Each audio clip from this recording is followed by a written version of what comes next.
बड़वानी जिले के कार्यक्रम में हमारे बीच में पधारे उपायुक्त साहब आमिर कौशिक जी, हमारे संगठन के बड़े अधिकारी प्रदीप शास्त्री जी और हमारे महेश जी एसडीएम साहब और अर्षित कुमार जी हमारे सीटीएम साहब, आज सबके नेतृत्व में जो एक कार्यक्रम की रूपरेखा की गई है, मैं आप सबका धन्यवाद करता हूं।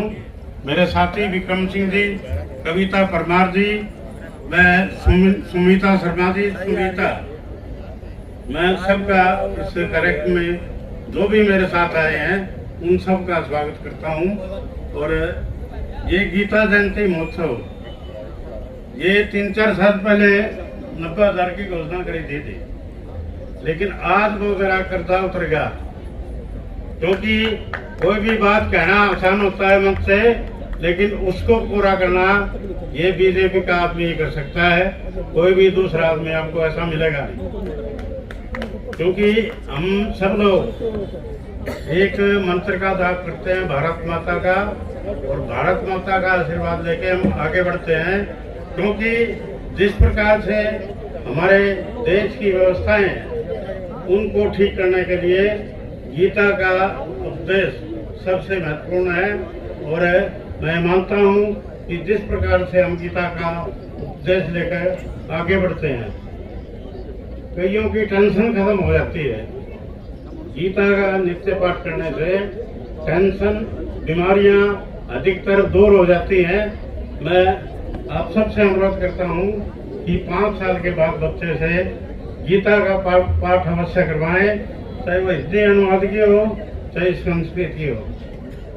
मेरा ये मानना है कि जो भी इस गीता को पढ़ता है उसके सभी प्रकार के रोग, चाहे समाज के हों, चाहे स्कूल के हों, चाहे कॉलेज के हों, और चाहे अन्य समाज के हों, समाज की विभिन्न संस्थाओं में हम ये देखते हैं कि बच्चों का विकास श्रीमद् भागवत गीता पढ़ने से उनको याद आता है। और कृष्ण जी ने जो शंखनाद बजा के युद्ध की शुरुआत की, और उसमें अर्जुन जी ने अपने सिरबान छोड़ दिए और उनके चरणों में बैठ गया। उनका एक संदेश था कि जैसे जैसे हम गीता का पाठ करेंगे तो हमें अपने और पराये की भी पहचान हो जाएगी। और जब दुष्टों को मारने की बात थी तो अनेक दुष्टों को मार के महाभारत गीता का उपदेश देते हुए वहाँ पे विजय हासिल की। और हरियाणा की धरती एक ऐसी धरती है जिसमें 2 बार सफलताएं हमने भी प्राप्त की है। एक बार बेटी बचाओ बेटी पढ़ाओ आंदोलन के माध्यम से, एक सखी बीमा योजना के माध्यम से। हम ये मानते हैं कि इस प्रकार की योजनाएं पूरे समाज के लिए, पूरे देश के लिए लाभदायक होती हैं। मैं सभी से गीता के 5 वर्ष से अधिक बच्चों के कोई न कोई पाठ हमें गीता का लगाना चाहिए, जिससे हमारे बच्चे सशक्त बने, देश के लिए काम करें। और उसके बाद जैसे जैसे जवानी की अवस्था में आते हैं, ये बच्चे निश्चित रूप से सभी प्रकार से हमारे साथी और संगी संगठन की बात भी करता हूँ।